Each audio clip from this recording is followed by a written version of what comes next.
questions. Vegas, Smith, and McMullen. Hello, Kate. Hello, Jackie. Hello, Dro. Greetings, and Michael. Today, picks on picks on picks on picks. No pick! No! No pick! Even when they say the pick is in, no pick! What was up with that? Also, Clipper Ripper, clap, capital letter win, and the fight. Unless you guys want to go another 7 years. No, please. Let's get it on. Let's go around the horn. $6,800 to watch that fight, Michael. You paying that? People want winners. People want losers. We'll show you large men in suits and Louboutins. They have the rest of their lives, people, to prove if they're winners or losers. Let's talk about the drama-ish. No picks leaked beforehand. All those picks that were in that weren't really in. Winston going 1, Mariota 2, and no trade. And everybody after that. What from last night's draft jumped out most to you?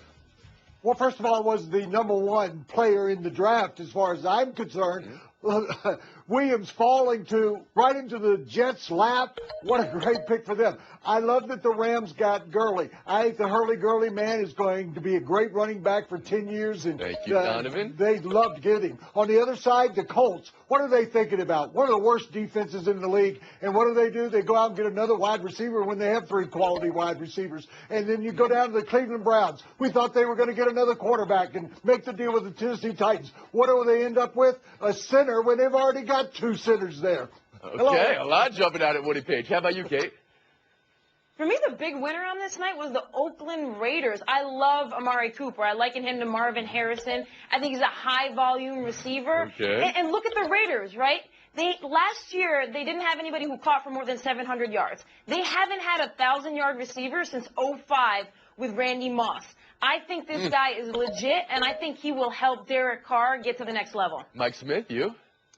I'm going to stay at the site of the draft in Chicago. They get Kevin White out of West Virginia. Just what Jay Cutler needs, another wide receiver with whom to underachieve. And then after the draft, they're talking about how they committed to Jay Cutler as if they have any kind of choice in Chicago. I mean, John Fox is a defensive guy. You thought maybe he'd get an edge rusher, somebody to help build that defense. They go out and get another wide receiver to pair with Alshon Jeffrey after having traded Brandon Marshall. So I'll go So the big jumps out at you because you don't think it's the right pick. Well, look, I think Kevin White's going to be a good player, but it's just, it's like you're spinning your wheels in Chicago, giving Jay Cutler another weapon. That hasn't been the problem there. And I'll go out to Woody's neck of the woods. The rich get richer. If Shane Ray really has his head on straight, and that was an isolated incident with the marijuana possession citation, they got yet another pass rusher to pair with Von Miller. And now he goes to Colorado. How about you, Jackie Mack? You know what? I'm going with the obvious here, and that is that the Tennessee Titans kept the #2 pick and drafted Marcus Mariota. That surprised you. You think it was the right call? I think it was the absolute right call, and I think 10 years from now, when we look back on this draft, we're going to say that the Tennessee Titans were the biggest winners, even though there were all these supposed and alleged suitors that were trying to talk them out of what they were doing. Now, back home here in New England, I have to mention that Malcolm Brown, nobody can believe that he fell into the lap of the New England Patriots. They got a replacement for Vince Wilfork, 20 picks later than they thought even possible. Okay, I want to get back to Mariota, though, because the drama was all about Mariota and who was going to maybe trade up for him. We talked about the Browns, Woody, the Eagles, of course. All the reports of the kitchen sink being offered by Chip Kelly, 3, 4, 5 players, and Genos, and Pats. Chip says it never got serious. They never offered anybody to anybody. Kate, what do you make of all the reports, all the Sturm und Drang, and then Chip Kelly's denial right there? Well, what's Chip Kelly going to say, right? I was desperate for Mariota. I threw everybody. I tried to trade my whole team. He said what he had to say here. And the way this looks to me is that he got Sam Bradford as a backup plan in case the price for Mariota was a king's ransom. And it turned out to be a king's ransom. So I think he goes to the plate this coming year with Sam Bradford, and I think he's okay with that. Michael Smith? I'm absolutely convinced that he's okay with that. I think as far as Chip Kelly is concerned and who pilots his offensive system, it's Marcus Mariota and it's anybody else. It could be me, and he still figured he'd get points in production out of the quarterback position. Michael, how many years since you threw the ball around? What was it, high school? Not you as take us much back production, to the Eli Manning but you game? get what I'm saying. Okay. Chip Kelly's convinced that he can plug Sam Bradford in and get the best out of him, provided that he's healthy. And Sam Bradford doesn't seem to mind whether or not he was dangled in trades, because apparently they're talking contract extension. It's the only place he would sign. Of course he went after Marcus Mariota. Mariota. Why wouldn't he go after Marcus Mariota, given how highly he thinks of him? But Jackie just alluded to it a second ago. It takes two to tango, and clearly the Titans were not interested in passing on what they believe. Well, you heard so much about, well, he doesn't fit Tennessee system. He doesn't fit Ken Whisenhunt's system. But at some point, you're just like, well, I mean, this is the system that we won 3 games with over the last year and a half. Exactly. So what are we doing? You need to be relevant. Jackie Mack, how about you? Well, and that's exactly the point, isn't it? That Whisenhunt did his homework, as did the Titans. They spent a lot of time talking with Mariota. They brought him in. They gave him a pop quiz. They told him ahead of time about some formations they run and some offenses they'd like to run. He passed that with flying colors. He made it clear to them that he can be their quarterback of the future. There's no doubt in my mind if Chip Kelly could have gotten Mariota, he would have. There's no doubt in my mind the Cleveland Browns, if they could have, would have gotten Mariota. That's why he's the story of the day. The fact that the Titans held on tells you how valid he's become. And what he paid. And word is they wanted more than the Rams got from RG3. That's true, Michael. Is he finished? You're giving him points in my position here? That makes no sense whatsoever to me. Let me get to my point. Chip Kelly obviously thought he could outthink everyone else. He had been putting this all together. He was going to offer those 4 players. I was going to offer 2 first-round draft choices. How'd that work out for you, Chip? You're right back where you started. You still got all those players. You got to make up with them. You got to go to Sam Bradford and say, I'm sorry, I really love you now. Chip Kelly outsmarted himself. So you think there's really some makeup that needs to happen right now? Yeah, he's got to make up with these players. Does that really have to happen in this day and age, Jackie Mack? Absolutely not. You know what he's going to do? He's talking contract extension with Sam Bradford. End of story. Money talks, game over. That's the rest of the league need to be glad he didn't get to Philadelphia. That Are you guys going to hot sports take on Winston posting the photo of him eating crab legs? I know you want to, Michael Smith. Here, what did it mean that he put up the photo? Sean King says it was after a charity event, a thank you to the captain on Deadliest Catch. And what does it mean that the photo had to come down, or did come down, I should say? Some reports say the Bucs requested it, some say they didn't. Michael? Oh, man. All right. Just get out of your own way here. Look, whatever Jameis Winston's reasoning, unless he was hacked, whatever his reasoning was, to thank somebody for donating 25 pounds of his favorite delicacy to his pre-draft party, which included a red carpet, I might add, which was awesome. Or if it was to just be self-deprecating and funny, like, see, I'm the #1 pick. Y'all really got upset about 34 hours of Either way, legs. he shouldn't have done it. Well, either way, you got to be smarter than that. Don't give people a reason to think you don't get it. If it was a joke or a thank you, it was not worth it. Jackie Mack? I agree 100%. And I have a small amount of sympathy here because on the surface, what we originally saw looked much, much worse than it was because you thought, does this kid not get it at all? He had this premeditated idea to have all these crab legs at his party. Now we find out it was donated. There was charity involved. So I'll give him a little bit of leeway on that. But Michael Smith is absolutely correct here. You don't have any wiggle room. Not with the kind of baggage you are bringing to this NFL draft. How did you see He this? blew it. Well, I had 2 questions. Number 1, where's the drawn butter? Without the drawn butter, those crab legs are not good. Number 2, what are the Tampa Bay Bucs thinking? Oh, they had done all of this vetting. They didn't talk to the accuser, and they're seeing that out there, and they're going, what have we just done? And the third thing is, speaking of charity and donations, why didn't he donate this to the food bank? And then have an Instagram picture day. He could have taken a negative and made it into a positive, but he just looks utterly stupid and immature. As usual. Well, fair points, I guess, Woody. But let's get back to how the Buccaneers or how you think they felt about this. You think they saw him post this photo and they thought, what have we done? Is that what you think? Well, I'm thinking they're thinking the same thing as attorney said when he said a week or so ago, oh, he's not mature yet. You're going to have to work with him. Well, yeah, that's what they're going to have to do. Grow him up.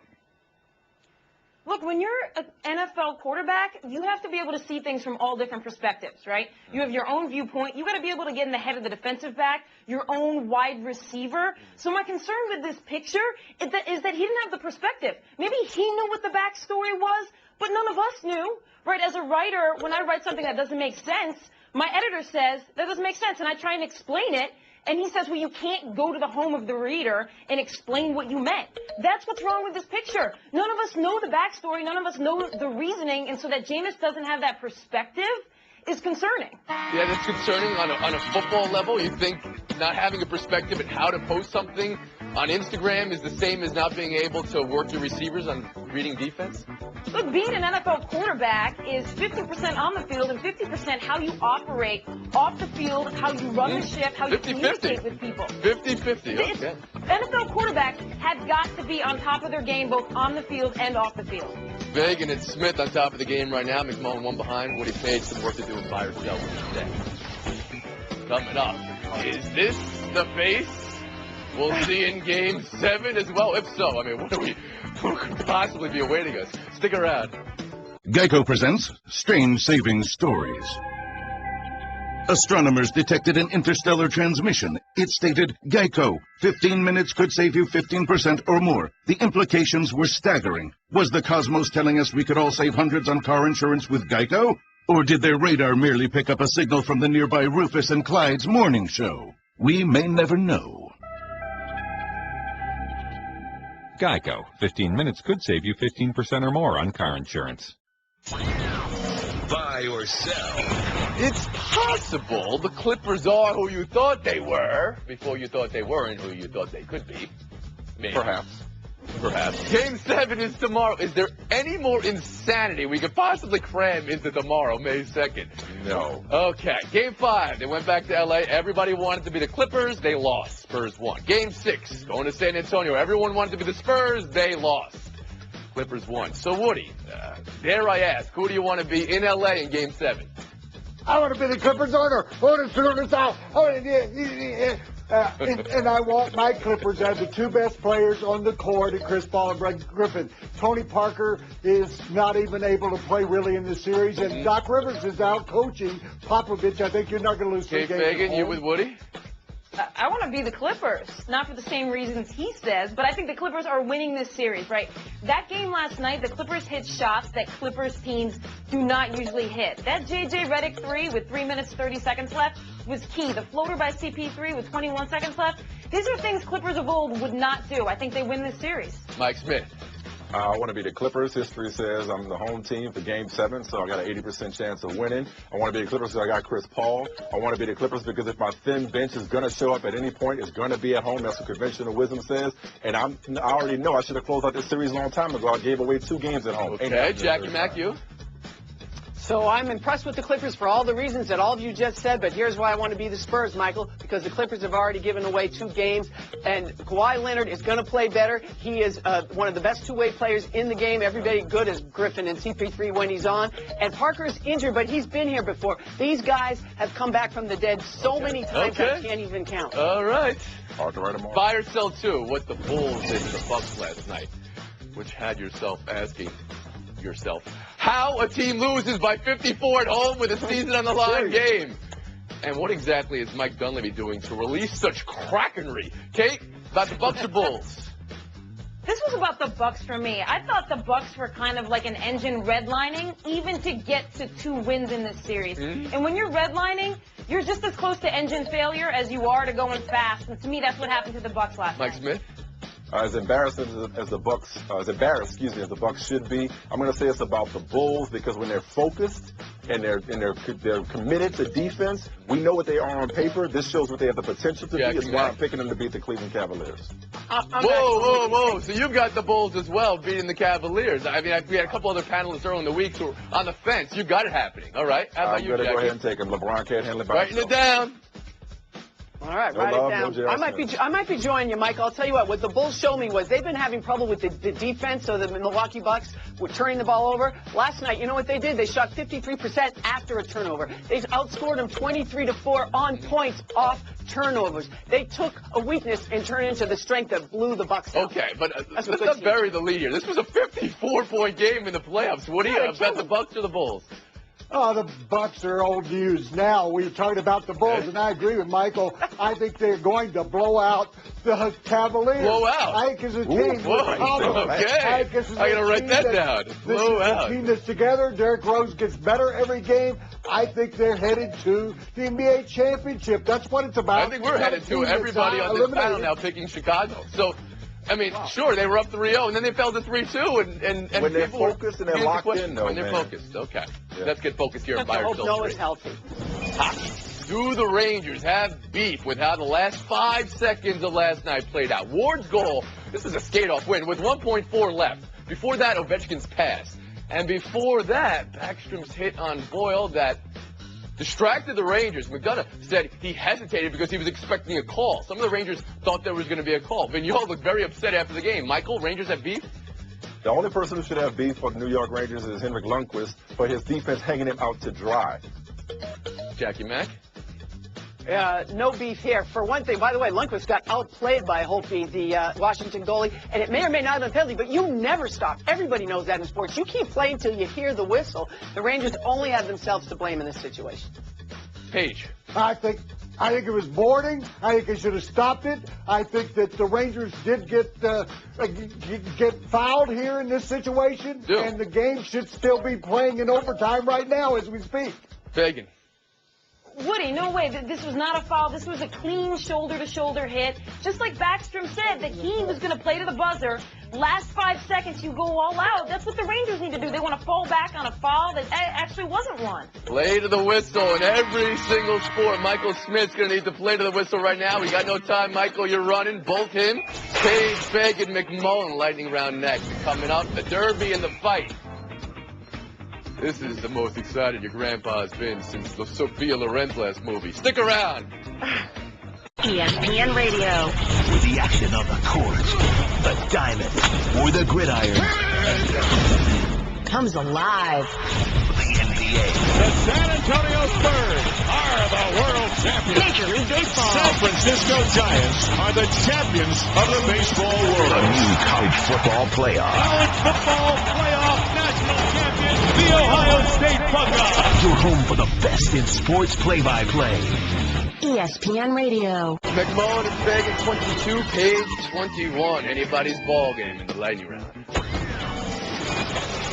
Not sure what took longer, the wait for the fight, the hype for the fight, or reading Pablo's last column on the fight. Our man on the scene on assignment in Las Vegas. First question, Woody Page. Can this fight live up to the hype? Absolutely. I think it's going to go 12 rounds. I think it's going to be a draw. You're going to see one of the great aggressors in the history of the sport in Pacquiao.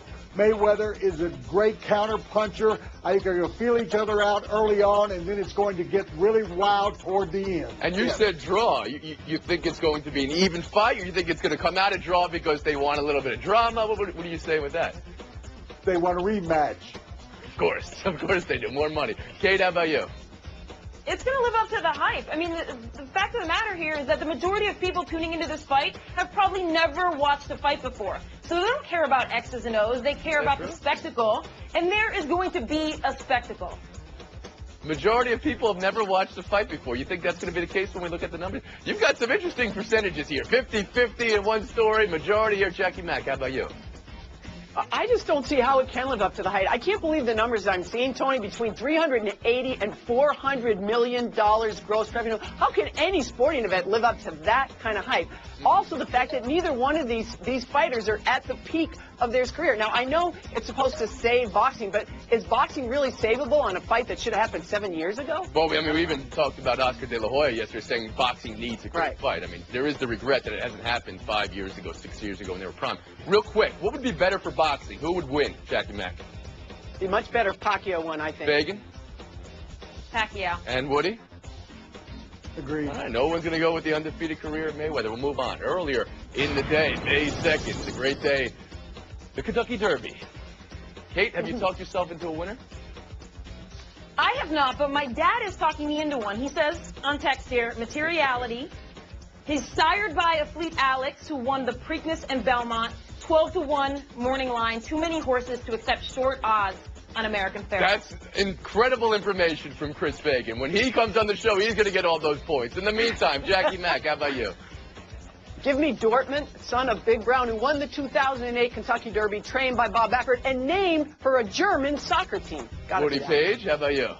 Yes, same barn, same trainer, Dortmund and American Pharaoh. I'm going with Dortmund, too, because he's got a better position at number 8, and Pharaoh's got to come from so wide, 17. That's the difference. Good talk there, good talk. Born tolls for thee, Kate Fagan, though next time Chris Fagan's on the show, or the first time Chris Fagan's on the show, he's got some points coming his way, potentially. Bye, Dad. Woodrow Jackie showdown next. Straight ahead, the new ingenious way to make your trade request. Tweeting yikes the second your team drafts your replacement. Yikes! Woodrow Page, Jackie McMullen, it's showdown. Good luck to you both. This is going to be the quickest showdown we've ever had. One showdown. You ready? Roll the marble. Ready? Get in there. Yikes. And doubting me. Rams running backs, keenly aware there are 7 of them now with Gurley. Zach Stacy, who also requested trade, and Trey Mason play this one right last night, Woody. I think it was Zach. The word yikes is never used. He could have said golly, gee whiz, gosh, but he chose yikes, and I like it because he's right. His job is in jeopardy. Yikes. Hey, why didn't he just say quitting? Because he has to be traded. Trey Mason is the one that's getting it right. Doubting me? Cool, dude, because I'm ready to take it on with a little emoji with Kermit the Frog. That's the way you go about it. Yeah, it was a frog, and it was a frog, and it was a cup of tea, cup of coffee. That's problem, man. Don't worry, be happy. This is none of my business. Woody Page, Jackie's getting the win. Your response? Yikes! Ah, Daddy! McMullen. 30 seconds. All right, Tony, what do these teams have in habits? New Orleans, the Raptors, the Celtics, the Bucks, and the Blazers. You know what? They're eliminated from the NBA playoffs, but they're also the teams with the least amount of experience. The team now at the bottom with the least amount of postseason experience is the Golden State Warriors. So what does that tell you? Does that mean that the Warriors are going to be eliminated because we know how important experience is? I'm telling you no. This is a team that gets it done on both ends with great players. Golden State's going to buck the trend. You mark my words. A trend bucking from the words. I love that we trend bucking. We're marking the words from Jackie McMullen. That's a good thing to do. Thank you very On a much. Friday. Woody Page, Kate Fagan, Chris Fagan as well today. Michael Smith, thanks for joining us. We're on a 71.5-hour break. We'll see you Monday. Two of baseball's best go head-to-head in interleague action when the Tigers head to St. Louis to face the Cardinals. That one is gone. The pregame at 7 Eastern, first pitch at 8, Sunday on ESPN and ESPN Radio.